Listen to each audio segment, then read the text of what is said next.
¿Qué tal, jóvenes? Vamos a concluir con el tema de lo que es la ley de actualización tributaria y el último tema son las rentas de capital, ganancias y pérdida de capital. ¿De acuerdo? Entonces, intentaré de que sea concisa, ¿de acuerdo? La explicación, pero de igual manera, pues, que ustedes puedan comprenderlo sin una dificultad, ¿sí? Siempre vemos a grandes rasgos, porque el objetivo aquí es la comprensión del mismo, ¿verdad? De algunos puntos importantes que amerita, ¿verdad? Ya en la parte práctica, podemos decir, en la vida profesional, pues ya uno con la rutina, con la costumbre que se vaya dando por realizar el mismo, ¿verdad? Entonces ya se va acostumbrando a realizar los diferentes registros y ya se vuelve como que un poquito más fácil la solución del mismo, ¿de acuerdo? Vamos a ver a qué se refiere o qué nos dice sobre eso, lo que son el hecho generador, ¿de acuerdo? Según el artículo 83. Dice, constituye hecho generador la obtención de renta de capital y la realización de ganancias y pérdida de capital en dinero o en especie y que provengan directamente o indirectamente de elementos patrimoniales, bienes o derechos, cuya titularidad corresponda al contribuyente, ¿verdad? Seamos como lo dice acá, se va generando una renta de capital y ganancia de capital siempre y cuando dice aquí, cuya titularidad, sea el dueño, ¿verdad? Seamos alguien que es título de algo o algo que posee, ¿verdad? El contribuyente, ¿sí? Porque si genera ahí sí que un ingreso otra entidad que no tiene nada que ver con el mismo, pues no tenemos nada que ver, ¿sí? Con eso, pero siempre y cuando, como dice aquí, cuya titularidad corresponde al contribuyente, el dueño del mismo, ¿de acuerdo? 84 dice campo de aplicación. Las rentas grabadas de conformidad con el artículo anterior se clasifican en. Estamos aquí, nos va a identificar cómo está clasificado en el campo de aplicación o las rentas grabadas. ¿De acuerdo? Número 1 dice rentas de capital inmobiliario. Dice, constituye rentas del capital inmobiliario las provenientes de arrendamiento, subarrendamiento, así como de la constitución o cesión de derechos o facultades de uso o goce de bienes inmuebles, siempre que su giro habitual no sea comerciar con dichos bienes o derechos. Especialmente aquí nos está mencionando sobre un arrendamiento o alquileres, como comúnmente se le conoce en nuestro medio, ¿verdad? Pero debemos de familiarizarnos especialmente cuando se dice arrendamiento, ¿de acuerdo? Entonces, por ejemplo, ustedes pueden leer en una parte, dice, se arrienda este local, ¿verdad? Entonces significa que lo están alquilando, ¿de acuerdo? Entonces, debemos de tomar eso muy en cuenta, eso sería una renta de capital inmobiliario, como dice aquí, siempre y cuando que su giro habitual no sea comercializar con dichos bienes, o sea que no es eso a lo que se dedique, ¿verdad? Imaginemos que sea una empresa, una sociedad anónima, tienen su empresa, ¿verdad? Y da la casualidad que en el lugar donde está, pues solamente utiliza, imaginémonos que tenga 6 locales, ¿verdad? Seamos de diferentes tamaños, pero la entidad en sí solamente utiliza 4, ¿verdad? Digamos, tiene 6 locales, pero solamente utiliza 4. Está sus oficinas, el puesto de ventas, bodegas y demás. Y tiene 2 locales que no utiliza, ¿verdad? Seamos, si obviamente con el fin de optimizar los recursos y así generar ingresos, dice, bueno, vamos a dar en arrendamiento esos 2 locales, ¿verdad? Entonces, arrienda esos 2 locales, por lo cual ya obtendría una renta de capital, ¿verdad? ¿Por qué? Porque está utilizando, está explotando dicho inmueble, ¿verdad? Y con el afán de percibir un ingreso. Entonces eso sería una renta de capital y no es el giro habitual, porque el giro habitual de la empresa sería compra y venta de mercadería, por ejemplo, ¿verdad? Entonces tiene sus bodegas, tiene su mercadería y demás. No se dedica a arrendar, sino que se dedica a comprar y vender. Pero como tiene un local ahí disponible, ¿verdad? O 2 locales disponibles, lo arrienda. Entonces, para ello genera un ingreso. Y recordemos que cuando una entidad genera un ingreso o más que todo una ganancia, siempre debe de pagar impuesto, ¿sí?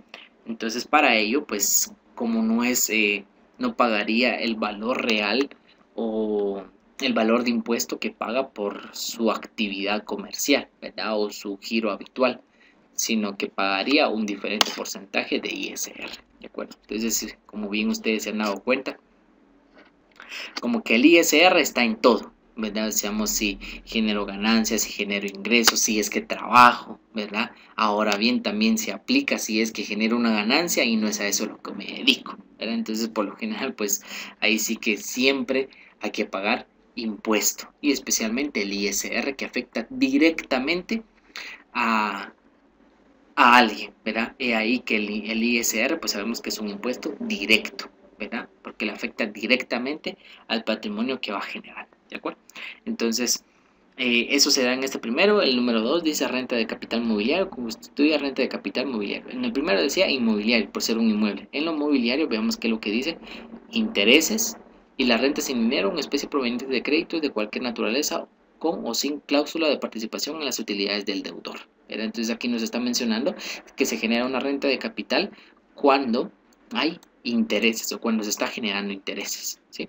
B, las rentas obtenidas por el arrendamiento, subarrendamiento, así como las constituciones o cesión de derechos de uso o goce, cualquiera sea su denominación, naturaleza de bienes muebles, tangibles y de intangibles, y de bienes intangibles, tales como derechos de llave, regalías, derechos de autor y similares. Usamos aquí, está hablando sobre algún arrendamiento determinado, pero de bienes muebles, ¿verdad? Usamos, puede ser algún vehículo, un mobiliario, ¿verdad? Por X razón se da en arrendamiento, porque existe la probabilidad también de que uno adquiera un vehículo, ¿verdad? La empresa puede adquirir un vehículo y dice, bueno, tal vez no se le está dando el uso necesario, ¿verdad? Entonces lo voy a arrendar, ¿verdad? Entonces lo arrienda y por haberlo arrendado percibe un ingreso, ¿verdad? Y sobre eso pues genera una renta, ¿verdad? ¿Se dan cuenta? Entonces para eso también hay que pagar impuestos. ¿Sí? Puede ser bienes tangibles o intangibles, como lo dice aquí, puede ser intangibles como derechos de llaves, regalías, derechos de autor y similares, ¿verdad? O sea, son activos que se generan, ¿verdad? Que se le da el derecho a otra persona o a otra entidad para el uso del mismo y para ello pues va a percibir un ingreso. El inciso C dice las rentas vitalicias o temporales originadas en la inversión de capital, las rentas de capital originadas en donaciones, condicionadas, y las rentas derivadas de contratos de seguro, salvo cuando el contribuyente deba tributar como rentas del trabajo, ¿verdad? Entonces aquí nos da a conocer de igual manera un ingreso que se puede generar, ya sea inversiones de capital, ¿verdad? Pero pueden ser temporales porque no es a eso a lo que se dedica. Entonces puede percibir un ingreso y para ello pues pagar una renta. El inciso D dice la distribución de dividendos. Subrayen esto, por favor. Datos importantes, ¿verdad? El inciso A lo subrayan. El inciso, el numeral 2 del inciso A también, usamos el inciso A del numeral 2 también es importante. El inciso B. El inciso D es sumamente importante y común.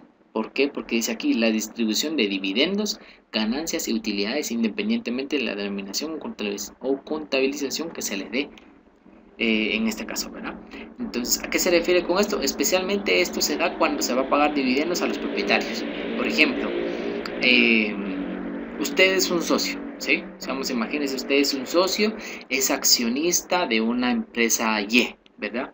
Entonces la empresa Y tiene una cantidad de accionistas y entre ellos está usted. Cuando la entidad genera utilidades, por lógica usted se debe de beneficiar en parte proporcional o dependiendo del capital que usted ha aportado, ¿sí? Entonces para ello, cuando a usted le entregan esa ganancia o parte de la ganancia que le corresponde, ¿verdad? Como accionista, como socio, como copropietario, ¿verdad? Sobre ese valor se paga impuesto, ¿de acuerdo? Entonces ahí está el detalle, ¿sí? Entonces siempre hay, vean, pues siempre hay como una diferencia, es como que la entidad en sí, hasta cierto punto como que va a pagar 3 tipos de impuesto, o mejor dicho, en las 3 categorías que se encuentra el ISR, va a pagar el impuesto. O sea, va a pagar ISR, pero en 3 categorías. Como, por ejemplo, la empresa en sí, ¿verdad? Que genera un lucro, dependiendo del régimen en que se encuentre. Imaginémonos sobre utilidades de actividades lucrativas. Entonces, sobre la ganancia que genera la empresa, paga un impuesto, un 25%. Cuando tiene empleados que devengan más de 4,000 quetzales, ¿verdad? también les va a retener el impuesto a los empleados, o sea que va a pagar directamente ese impuesto a la SAT, ¿verdad? O sea, quizás no de su propio dinero, sino que del dinero que retiene del empleado, pero sí lo va a pagar la empresa. O sea, la empresa le quita el dinero al empleado y ese dinero lo va a pagar a la SAT, ¿verdad? O sea, quitarle, quizás no sea la palabra apropiada, pero es retenerle, ¿verdad? Es lo que siempre decimos, la retención del ISR, ¿sí? Le retenemos el ISR al empleado, ¿verdad? Y lo pagamos, pero pues la intención es que podamos comprender, ¿verdad? Ya van 2. Y 3, ¿verdad? Seamos también, cuando ya se pagó el impuesto, cuando ya se generó la reserva, ya tenemos una utilidad retenida, usamos una ganancia después de impuesto, y esa ganancia después de impuesto es para los socios. Ahora bien, cuando la empresa vaya a entregar esa ganancia a los socios, también va a pagar un impuesto sobre renta de capital, ¿verdad? ¿Sabemos por qué? Porque está generando una utilidad por el capital que tiene el socio en la empresa. Son diferentes, pero a la misma vez como que la empresa siempre está pagando impuesto, ¿de acuerdo?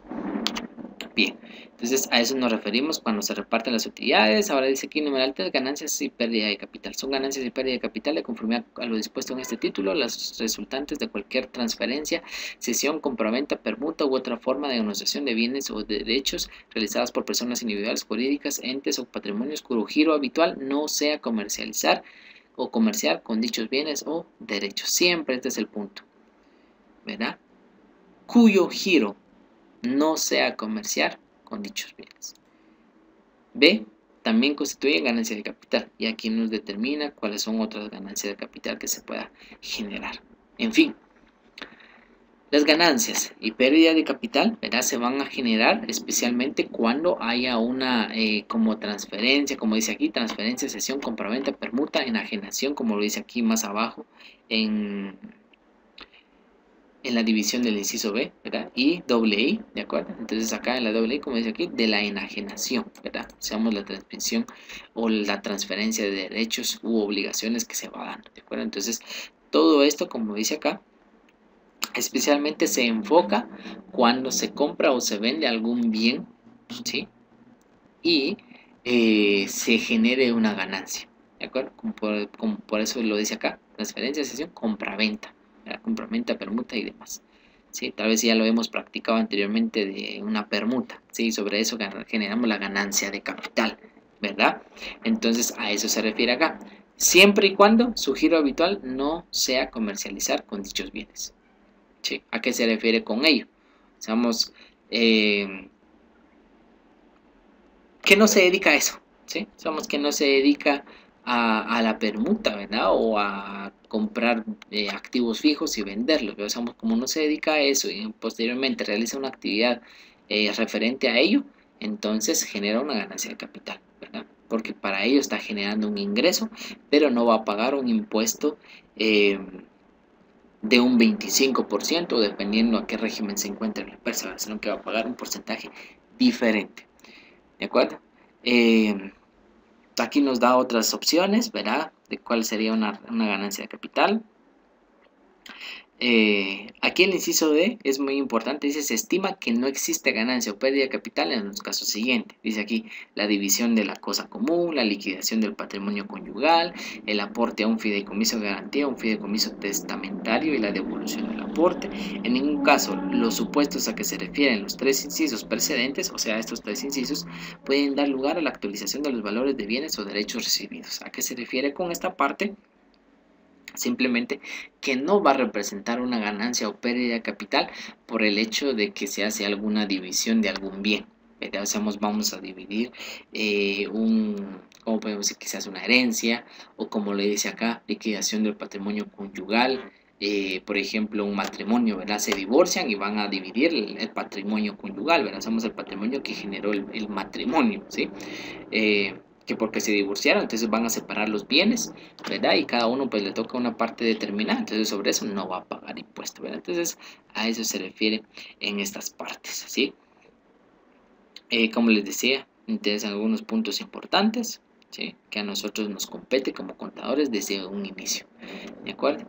Entonces, veamos acá, el artículo 85 me interesa, dice sobre los sujetos pasivos. Esos son contribuyentes todas las personas individuales, jurídicas, entes o patrimonios sin personalidad jurídica residentes en el territorio nacional nacional que obtengan rentas gravadas en el presente título.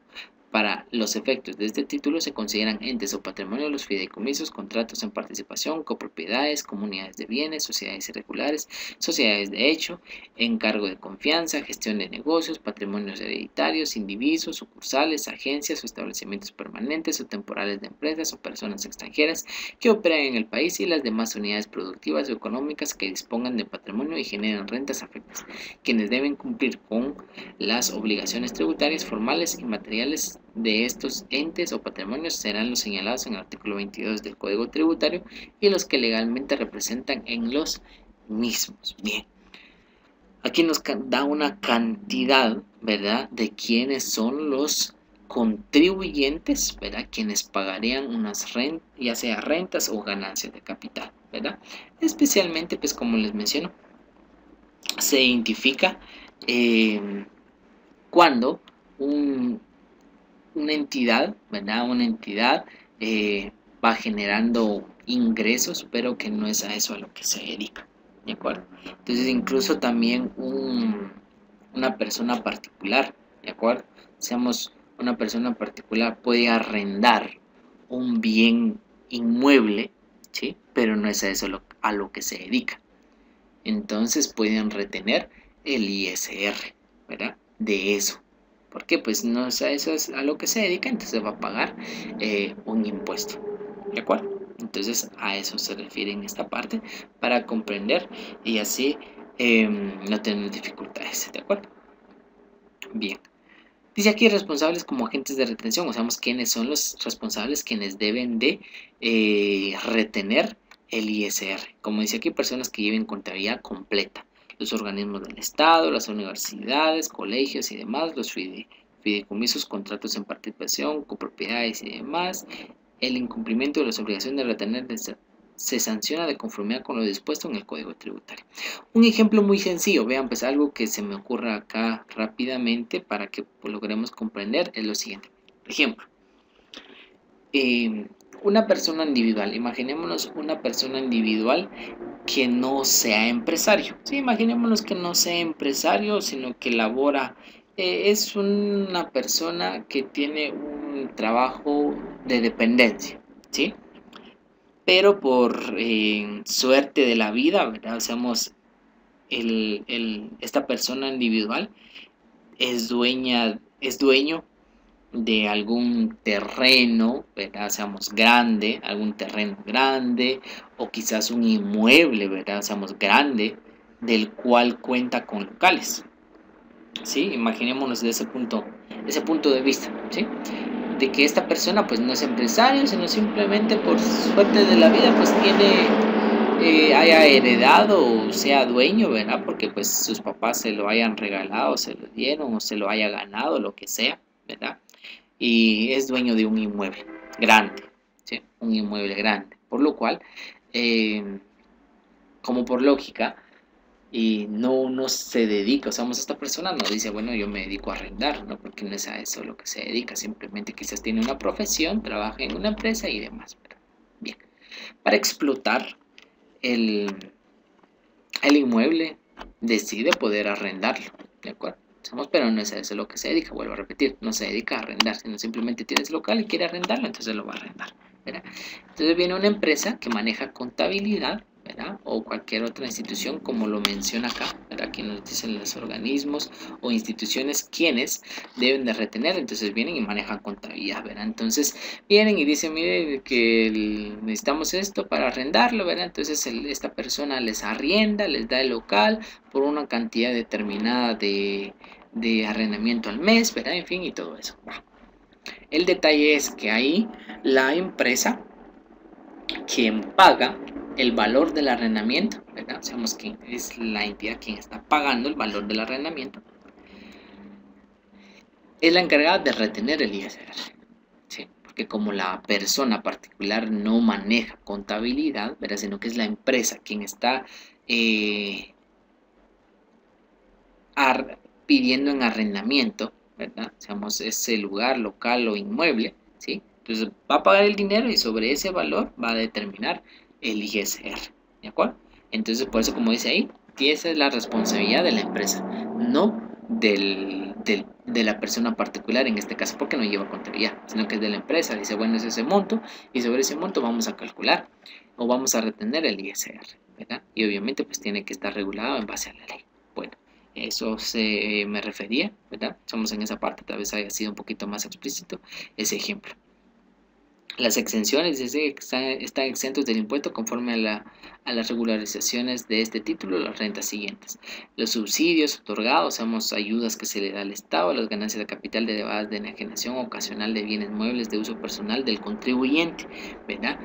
Aquí está mencionando de que, por ejemplo, está la empresa, ¿de acuerdo? Está la empresa y el dueño tiene un carro particular, ¿verdad? Es su propio carro, no está registrado en la contabilidad de la empresa, ¿verdad? Porque es patrimonio propio, ¿de acuerdo? Del propietario. Entonces, y para ello, pues va a vender su vehículo y al momento de venderlo y hacer los cálculos, genera una ganancia, ¿verdad? Una ganancia de 5,000 quetzales, ¿sí? Entonces, eso no va a pagar impuesto. En el sentido de como una renta de capital o una ganancia de capital para la empresa, porque eso es un patrimonio propio. ¿De acuerdo? Un patrimonio propio del propietario, no de la empresa, ¿sí?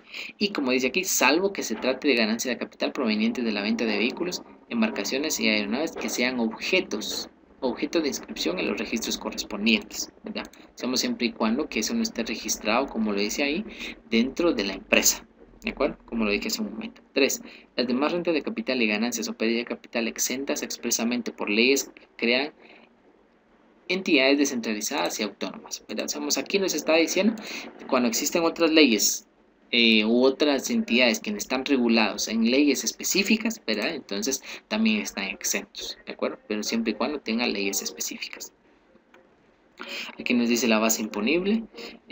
Terminamos esta parte. Me interesa acá este numeral 2, ¿de acuerdo? Dice la base imponible de las rentas de capital inmobiliario, está hablando de un inmueble, dice la constituye la renta generada en dinero o en especie, representada por el importe total pagado, acreditado o de cualquier forma puesto a disposición del contribuyente, menos un 30% de esa renta en concepto de gastos, salvo prueba en contrario que se adjuntará una declaración jurada a presentarse durante el mes de enero de cada año, con la documentación que acredite en el gasto fue mayor a ese porcentaje. Para el efecto se presentará la administración tributaria que correspondiente solicitud de devolución. Bien, aquí simplemente está determinando sobre una renta de capital inmobiliario, ¿verdad? Se va a determinar que hay un gasto de un 30%, es lo que especifica la ley. Es como que el valor ¿cómo podemos decir? Del gasto de renta o el valor del arrendamiento, se deduce un 30% de gasto, ¿sí? Como lo dice acá, un 30% de gasto, o sea que al 70% se le aplica el tipo impositivo o el porcentaje, ¿de acuerdo? Es lo que nos dice aquí en el numeral 2. El artículo 89 nos dice sobre la base imponible para ganancias y pérdida de capital, ¿de acuerdo? Lo pueden leer ustedes. Me interesa acá unos puntos importantes. El numeral 91. Perdón, artículo 91 dice compensación de pérdida de capital. Dice aquí, la pérdida de capital a que se refiere al artículo 3, ganancias y pérdida de capital del artículo que norma el campo de aplicación del impuesto regulado en este título solamente se pueden compensar con ganancias futuras de la misma naturaleza, hasta un plazo máximo de 2 años, contados desde el momento en el que se produjo la pérdida. La pérdida no compensada no da derecho al contribuyente a deducción o crédito alguno de este impuesto. Si al concluir dicho plazo aún existe un saldo de la pérdida de capital, esta ya no puede compensarse por ningún motivo. ¿Qué quiere decir acá? Simplemente que cuando se hace, veámoslo desde el punto de vista de una permuta, ¿sí? Una permuta de un activo. Bien, cambio de activo, por lo cual es que tengo un vehículo, ya sea que lo haya vendido o haya hecho una compraventa, ¿verdad? Pero para ello pues genere una pérdida, ¿sí? Y por generar la pérdida de capital, generé una pérdida de 10,000 quetzales, por ejemplo. Generé una pérdida de 10,000 quetzales, ok. Recordemos que cuando se generan pérdidas es un gasto, ¿sí? Y ese gasto, por lo regular, lo registramos en el estado de resultados. Cuando generamos ganancias y pérdidas y están registrados en el estado de resultados, en ese año se liquida. Seamos, por ejemplo, en el 2019, las ganancias y pérdidas que se generaron en el 2019 se eliminaron en ese año 2019, determinando al final en el estado de resultados si hubo ganancia o hubo pérdida, ¿verdad? Desde ese punto, solo que cuando se genera pérdida de capital, la ley nos menciona que no se genera como un gasto o una pérdida en ese periodo, sino que se puede compensar en los siguientes años, ¿sí? Sabemos, cuando dice compensar, es como que ir recuperando hasta cierto punto, si lo queremos ver desde ese punto de vista, recuperando esa pérdida en el plazo de 2 años, ¿verdad? Entonces, solamente se puede compensar con ganancias de la misma naturaleza. ¿Qué quiere decir? Generamos una pérdida de capital de 10.000 en el año 2018, por ejemplo. Pérdida de capital, ok. En el año 2019, imaginemos que hicimos otra permuta o cambio o de algún bien fijo, tangible, ¿verdad? Y para ello generamos una ganancia, ¿sí? Imaginémonos que se generó una ganancia de 3.000 quetzales, ¿sí? Teníamos una pérdida de capital de 10.000. En el 2019 generamos una ganancia. Ahora bien, cuando en el año 2019 tenemos la ganancia, significa que la pérdida lo hemos registrado en el estado de situación financiera o en el balance general, ¿verdad? Que estamos acostumbrados a llamarlo. O sea que la pérdida de capital no se quedó o no se registró en el estado de resultados, sino que se registró en el balance general. Y las cuentas que se generan en el balance general se van trasladando año con año en el siguiente periodo, ¿verdad? Sabemos cuando son activos, pasivos y patrimonio, ¿sí? Recordemos esa parte, ¿verdad? Entonces la pérdida de capital se colocó, se registró en el balance general. Ante tal situación, cuando en el 2019 se generó una ganancia de capital, se compensó. Es como que decir que teníamos 10.000 de pérdida, pero generamos 3.000 de la misma naturaleza, ¿verdad? Porque es ganancia de capital, que es la misma naturaleza. Entonces, eran 3.000, entonces al final del 2019 podríamos decir que solo tenemos pérdida de capital de 7.000 quetzales, ¿verdad? El año 2020 seguiría, ¿verdad? Entonces, si un dado caso transcurrieran los 2 años y no se logra compensar, entonces ahora sí, automáticamente ese valor de 7.000 quetzales, por ejemplo, tomando el ejemplo que les estoy dando, esos 7.000 sí se generaría como un gasto después de los 2 años.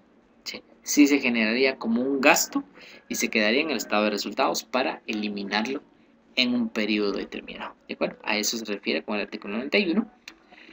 El 92 es muy importante, ese tipo impositivo para la renta de capital y para las ganancias de capital. El tipo impositivo aplicable a la base imponible de renta de capital, mobiliarios e inmobiliarios y para las ganancias de capital es del 10%, ¿verdad? Eso ya lo habíamos visto, manejado, que en las rentas de capital y ganancias de capital le aplicamos un 10%. Y también me interesa este artículo 93 dice tipo impositivo para la distribución de dividendos y ganancias de utilidad. Dice, el tipo impositivo para la distribución de dividendos, ganancias y utilidades, independientemente de la denominación o contabilización que se le dé, es del 5%. En el caso de los bancos y sociedades financieras que integren grupos financieros conforme lo establece la Ley de Bancos y Grupos Financieros, el impuesto se causa y debe efectuarse la retención únicamente cuando el dividendo, ganancia o utilidad sea distribuido a los accionistas de la entidad controladora o entidad responsable del grupo financiero, ¿verdad? En resumen, aquí nos está diciendo que cuando se distribuyen dividendos, ganancias y utilidades, ¿sí? Especialmente aquí recordemos que cuando hablamos de eso son las ganancias que han obtenido los propietarios o socios o accionistas de una empresa. Entonces ellos, en base a la utilidad que les corresponda, tendrán que pagar un 5%, ¿sí? O sea que si usted cuando esté en la empresa debe de pagar a los propietarios sus ganancias, al valor que les va a entregar le va a aplicar un 5%. Por ejemplo, a un socio le corresponde 100.000 quetzales, ¿verdad? Usted le va a pagar 100.000 quetzales. Ok, esos 100.000 en utilidades, usted se lo va a quitar a las utilidades, le va a entregar únicamente 95.000 en efectivo, ¿verdad? O con cheque ¿verdad? O transferencia si lo deposita a la cuenta del socio, lo que sea, ¿verdad? Pero en fin, le va a entregar únicamente 95.000. La utilidad si van a salir los 100.000, que la ganancia 100.000, pero solo le va a entregar 95.000. ¿Por qué? Porque el 5% va a ser la renta o el ISR que va a pagar, ¿sí? El ISR que va a pagar por los dividendos, ¿de acuerdo? Que está pagando al socio. Pero me da a entender, el 94 dice, obligación de retener toda persona que pague renta de capital por cualquier medio o forma, cuando proceda, debe retener el impuesto sobre la renta, ¿no? Y que se refiere al presente título y enterarlo mediante declaración jurada de administración tributaria dentro del plazo de los primeros 10 días del mes inmediato siguiente a aquel en que se efectúe el pago o acreditamiento bancario en dinero.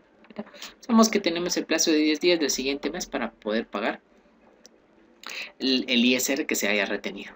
Pago del impuesto, veamos esto rápidamente y con esto culmina. 95 dice, en el caso que no se efectúe retención, el contribuyente debe liquidar y pagar el impuesto a la administración tributaria en el plazo de los primeros 10 días del mes inmediato siguiente a aquel en que se recibió el pago, acreditamiento o abono bancario en dinero. Las ganancias de capital deben liquidarse y pagarse por el contribuyente dentro de los primeros 10 días del mes inmediato siguiente a aquel en que se dio su surgimiento, ¿verdad? Entonces, aquí por lo regular, siempre es la empresa que tiene que pagar. Como lo dije hace un momento, los que lleven contabilidad son los responsables de pagar el impuesto, ¿sí? Por favor, no se nos olvide esa parte, ¿de acuerdo? Porque se debe de pagar dicho impuesto. ¿Sí? Pueden leer el artículo 96 y aquí nos habla sobre rentas de no residentes, ¿de acuerdo? Entonces por el momento pues no lo considero o podemos considerar así prioritario, ¿de acuerdo? Sí me interesaba que podamos comprender esta parte de las rentas de capital y cómo se va a pagar, ¿sí? Entonces, eso sería con la ley de actualización tributaria. Siempre por cualquier duda, pues estamos a la orden. Ánimo siempre.